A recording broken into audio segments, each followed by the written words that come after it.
पता चल गया आखिर कौन है रिपुदमन सिंह का हत्यारा। निज्जर की हत्या के पीछे जस्टिन ट्रूडो का बयान, और अब जस्टिन ट्रूडो क्या लेंगे एक्शन, और जस्टिन ट्रूडो की क्या वाकई स्थिति एक्शन लेने लायक रह गई है। भारत से पंगा लेने के बाद जस्टिन ट्रूडो की हालत कितनी खराब है, इन सभी विषयों पर बात करेंगे इस पूरे वीडियो में। नमस्कार, मैं हूं आशीष त्रिपाठी और न्यूज़ 18 के सोशल मीडिया इस प्लेटफॉर्म पर आप सभी का बहुत स्वागत है।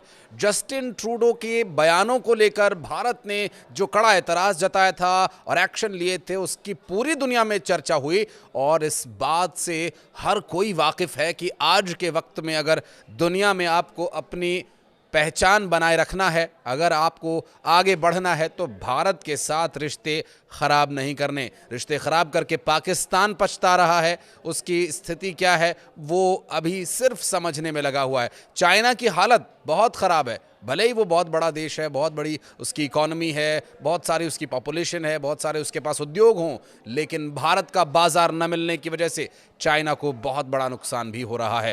हालांकि कुछ मोर्चों पर ये अभी व्यापार चल रहा है, लेकिन कनाडा जैसे देश को भारत के साथ नहीं बिगाड़नी चाहिए, जहां बड़ी संख्या में भारतीय मूल के लोग रहते हैं और जहां पर कई बार ऐसी परिस्थितियां हो जाती हैं कि भारतीय मूल के लोग ज़्यादा नज़र आते हैं, कैनेडियाई लोग कम नज़र आते हैं। बहरहाल ये सारी बातें बात की, लेकिन पहले आपको बताते हैं कि रिपुदमन की हत्या के मामले में जिस तरह से जस्टिन ट्रूडो ने आवाज़ उठाई, जो बयान उन्होंने भारत के खिलाफ दिए, उस बयान पर कड़ी चेतावनी भारत की तरफ से भी दी गई और भारत ने इस पर एक्शन लेते हुए अपने सभी राजनयिकों को वापस भारत बुला लिया था। जब यह एक्शन लिया गया तो जस्टिन ट्रूडो की ही सरकार में सीनेटर्स और अन्य नेताओं ने इसका विरोध शुरू किया। जस्टिन ट्रूडो के बयान पर विरोधाभासी बयान भी सामने आए और उन बयानों से जस्टिन ट्रूडो घिरते नजर आए हैं। जी हाँ, आपको बता दें कि वो जो दो हत्यारे हैं वो दरअसल कनाडा के ही रहने वाले हैं, जिन्होंने रिपुदमन सिंह की हत्या की थी। टैनर फॉक्स और जोस लोपेज नाम के ये दो आरोपी हैं, जिन्होंने अदालत में सुनवाई के दौरान अपना अपराध भी स्वीकार कर लिया है। दोनों आरोपियों का इकबाल जुर्म अदालत में रिकॉर्ड हो चुका है, क्योंकि ट्रूडो सरकार का दावा ये भी था कि इसके पीछे भारत के एजेंट्स हैं, तो वो पूरी तरह से खारिज कर दिया गया, पूरी तरह से झूठा साबित हो गया।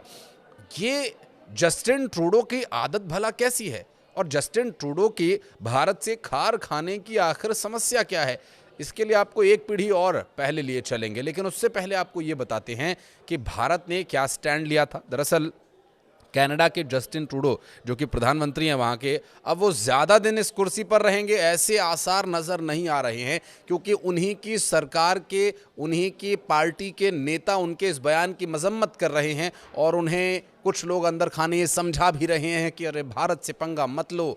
नरेंद्र मोदी यहाँ के प्रधानमंत्री हैं, जो इस वक्त ब्रिक्स सम्मेलन में हैं और दुनिया के शक्तिशाली देशों और नेताओं के साथ उनकी बातचीत बहुत अच्छे स्तर पर होती है। और प्रधानमंत्री नरेंद्र मोदी की खासियत ये भी है कि जो आंख दिखाए, उसके आंख दिखाने का जवाब कुछ इस अंदाज में वो देते हैं कि वो दोबारा आंख दिखाने लायक ही नहीं रहता है।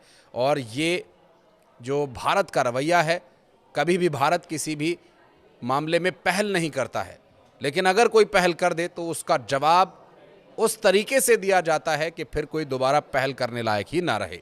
इसको पाकिस्तान बहुत अच्छे से जानता है, चाइना भी समझ चुका है और दुनिया भर के कई देश इस बारे में बहुत अच्छे से जानते हैं। कनाडा के पीएम जस्टिन ट्रूडो ने खालिस्तानी आतंकी निज्जर की हत्या को लेकर भी भारत के लोगों पर आरोप लगाया था कि भारत के ही एजेंट्स इसमें शामिल हैं, जबकि खालिस्तानी समर्थक हरदीप निज्जर की हत्या के बाद से जो खालिस्तानी समर्थक वहाँ पर हैं वो इसलिए जस्टिन ट्रूडो की तरफ हो गए, क्योंकि जस्टिन ट्रूडो ने अपना वो रूप दिखाया जो उनके पिता ने कभी दिखाया था। उस पर भी बात करेंगे। दरअसल ये जो ट्रूडो का झूठ है, ये उस वक्त बेनकाब हो गया जब अदालत में इस पूरे मामले का खुलासा हो गया और निज्जर की हत्या के मामले में भी ये बात साबित हो गई कि भारत इसके पीछे बिल्कुल भी नहीं है। ठीक है, भारत खालिस्तान की सोच का विरोध करता है, उस सोच को सपोर्ट नहीं करता है, लेकिन इसका मतलब ये नहीं कि भारत खालिस्तानियों की हत्या करवाएगा। ये बात बहुत साफ हो चुकी है। दरअसल इस रिपुदमन की हत्या के मामले में जो 2 आरोपी सामने आए, इस बात से बिल्कुल स्पष्ट हो गया कि भारत का इससे कोई लेना देना नहीं है। दरअसल ये बेबुनियाद तर्क जो लगाए गए थे, उस बेबुनियाद तर्क की मुखालिफत करते हुए भारत ने अपने राजनयिकों को न सिर्फ वापस बुलाया, बल्कि उनके जो अन्य अधिकारी थे वो भी अब वापस बुला लिए गए हैं। अब रिपुदमन सिंह की हत्या को लेकर जो भी खुलासा हुआ है, उससे ये तो साफ हो गया कि कनाडा पर जो भूत सवार है भारत विरोधी होने का, भारत के ऊपर बिना सिर पैर के जो आरोप लगाए गए थे, वो पूरी तरह से फर्जी और बेबुनियाद हैं। और पुलिस अधिकारियों ने इस पूरे मामले में इसका स्पष्ट तौर पर आधिकारिक बयान देकर इसकी पुष्टि कर दी है, क्योंकि जो पुलिस अधिकारी कनाडा पुलिस के इस मामले की जांच कर रहे थे, इस इकबालिया बयान के बाद उन्होंने ये बात मीडिया को भी ब्रीफ की कि भारत का इसमें कोई एजेंट, कोई व्यक्ति, कोई नागरिक नहीं शामिल है। और इस बयान के बाद से जस्टिन ट्रूडो अब क्या करेंगे, ये देखने का विषय है। और हो सकता है कि जस्टिन ट्रूडो बहुत जल्द प्रधानमंत्री पद से इस्तीफा भी दे दें, क्योंकि उनकी घेराबंदी अब उन्हीं की सरकार में शुरू हो गई है। भारत से रिश्ते बनाकर रखना कनाडा के लिए बहुत ज़रूरी है। और आपको तो पता ही होगा कि बहुत सारे भारतीय जो कनाडा जाना चाहते हैं, विदेश में जाकर पैसे कमाने का जिनके अंदर एक उत्साह रहता है, और ख़ास करके पंजाब, हरियाणा और इस क्षेत्र के जो लोग हैं वो बहुत लालायित रहते हैं, उत्साहित रहते हैं कनाडा जाने के लिए। लेकिन कनाडा जाना, वहाँ पर रहना और वहाँ पर काम करना, ये सारे जो कनाडा को लाभ पहुँचाने वाले काम हैं, अब हो सकता है कि ये बंद हो जाए। हालांकि कनाडा में ये ज़्यादा दिन चलने वाला नहीं है, चूँकि वहाँ की सरकार के कई पुराने और बड़े नेता जो है वो भारत के कदम का सपोर्ट करते हैं, भारत की रीति नीतियों का सपोर्ट करते हैं। चूँकि अपनी कुर्सी बचाने के लालच में जस्टिन ट्रूडो के पिता ने भी कुछ ऐसा किया था, वो कहानी मैं आपको बताता हूँ। दरअसल जस्टिन ट्रूडो खालिस्तान का कितना समर्थन करते हैं, इस बारे में तो किसी से कुछ छिपा नहीं है। उनके पिता भी कुछ इसी तरह के थे और वो उसी नक्शे कदम पर ट्रूडो भी चल रहे हैं।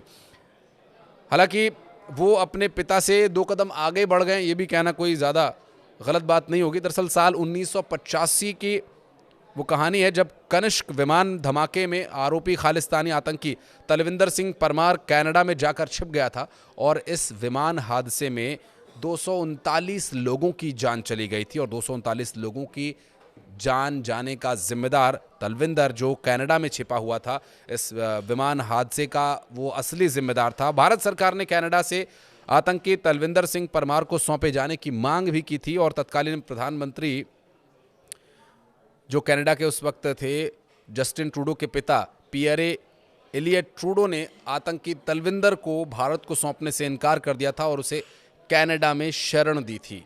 हालांकि ये विषय, ये पूरी कहानी किसी और पॉडकास्ट में आपको विस्तार पूर्वक बताएंगे, लेकिन अभी की स्थिति फिलहाल ये बन रही है कि जस्टिन ट्रूडो अब अपनी ही सरकार में, अपने ही देश में घिरते नजर आ रहे हैं। और भारत का जो मजबूत पक्ष है वो इसलिए मजबूत है क्योंकि भारत ना तो कभी किसी पर वार करने की पहल करता है, और अगर कोई पहल करता है तो भारत उसे छोड़ता भी नहीं है। नरेंद्र मोदी की मजबूत कूटनीतिक और विदेश नीति के चलते ये और प्रबल और प्रमुख तरीके से सामने आया है। इस बारे में आपका कुछ कहना है, या आप इस बारे में कुछ कमेंट रखना चाहते हैं, कुछ बात कहना चाहते हैं, तो कमेंट सेक्शन में आपका वेलकम रहेगा। और इस विषय पर, इसमें और कोई विस्तारपूर्वक जानकारी यदि आप चाहते हैं, कोई नया वीडियो अगर आप चाहते हैं किसी विषय पर, तो आप हमें कमेंट सेक्शन में आकर बता सकते हैं।